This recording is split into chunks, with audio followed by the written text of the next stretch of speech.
Shalom Bracha, nous commençons avec un nouveau Pérec, le 5e Pérec et dernier Pérec de Maaser Sheni.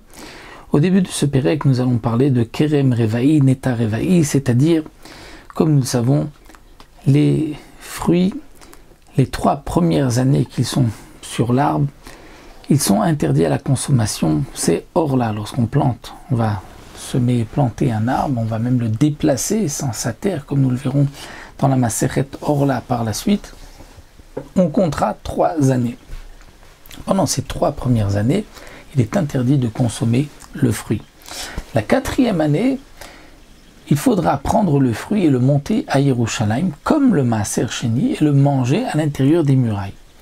Si on habite loin, on pourra aussi transférer la Kedusha de ce Neta Revaï, de ce Kerem Revaï pour la vigne.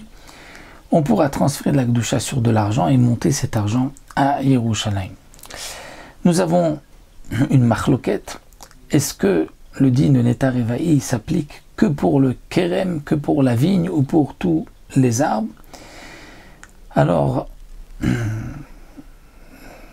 ici on dira que ce qui est marqué ici, Kerem Revaï, peut être en vérité que la vigne, donc il n'y aurait pas pour les autres arbres, mais certains d'autres Tanaïm, comme nous dit la Gemara, notre Amoraïm, ont une Girsa, une autre version dans la Mishnah, et chaque fois que c'est marqué Kerem Revaï, ils vont dire Neta Revaï pour inclure aussi tous les arbres. En tout cas, lorsque nous avons des fruits d'une vigne, donc d'après ceux qui pensent que c'est pour la vigne, ou des autres arbres, eh bien, Metzainim Oto Bekozezot Adama. Alors il est vrai que dans le Yerushalmi, il est précisé que cette nécessité de, comme nous allons le voir là tout de suite, de montrer, de faire un signe que c'est donc des fruits de Revaï, même d'après celui qui pense que ça concerne tous les arbres, mais ce din-là, précisément de montrer que c'est que à propos du Kerem, que à propos de la vigne, mais pas à propos des autres arbres. Parce qu'il y a une différence, parce que généralement les vignes sont à portée de la main des passants, alors que les fruits des autres arbres sont bien plus hauts, donc peut-être les passants ne vont pas le consommer. En tout cas, la Mishnah nous dit ici, Kerem Revaï, donc la vigne de Revaï de la 4e année. Metzaïni Moto, il faut le c'est-à-dire le montrer, il faut faire un signe. On fait une petite construction, un siman, bekozezot adama, avec des morceaux de terre. C'est, dit le Barthénora, un siman, comme la terre. La terre, on peut en profiter, parce que la terre donne des fruits. Eh bien, le Kerem Revaï, on peut en profiter. Il suffit de racheter la Kedusha sur de l'argent, on pourra manger ses fruits. Véchel Orla, mais si c'est des 3 premières années, donc on ne pourra pas manger, alors Becharsit, on mettait donc sur la terre un morceau de Klicheres Charsit, c'est-à-dire un morceau de terre cuite, un morceau d'un ustensile en terre cuite, et ça c'est un siman, de la même manière que rien ne pousse sur la terre cuite, sur l'argile, eh bien rien ne peut être consommé de Orla. Véchel Kvarot, il était nécessaire aussi, lorsqu'il y avait une tombe, de mettre Bessid de la chaux, afin qu'un Kohen ne s'approche pas, un homme, un nazir, dit le Barthénora, qui lui doit faire attention de ne pas se rendre impur, ne s'approche pas.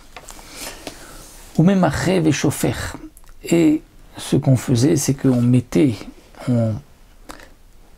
mélangeait la chaux avec de l'eau, afin qu'elle soit bien blanche, et on versait ainsi sur la tombe, pour montrer, attention, il y a ici quelqu'un qui est enterré, il y a ici une impureté.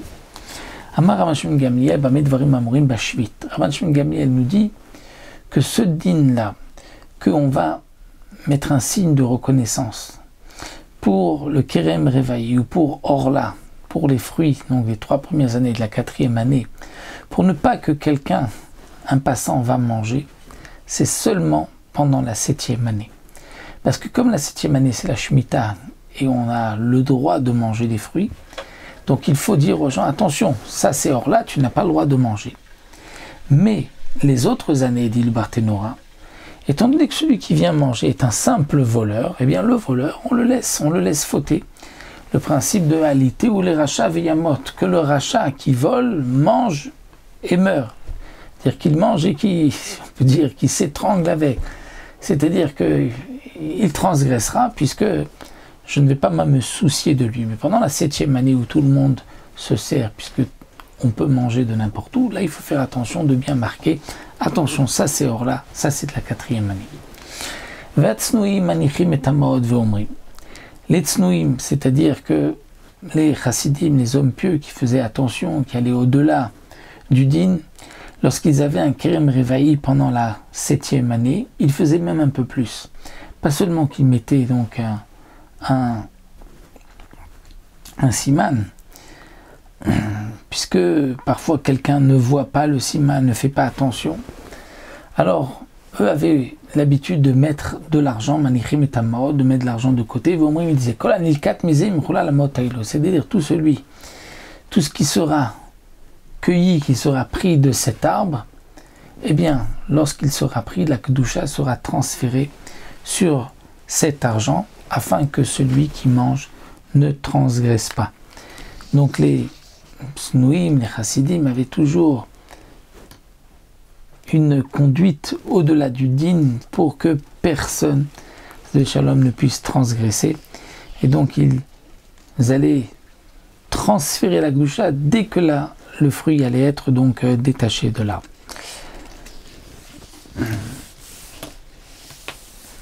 C'est vrai que, comme le souligne Mefarshim, au moment où la personne le prend, ce n'est pas dans les mains des tznoïm. Normalement, on ne peut pas être magdish ou enlever la kedusha de quelque chose qui ne m'appartient plus.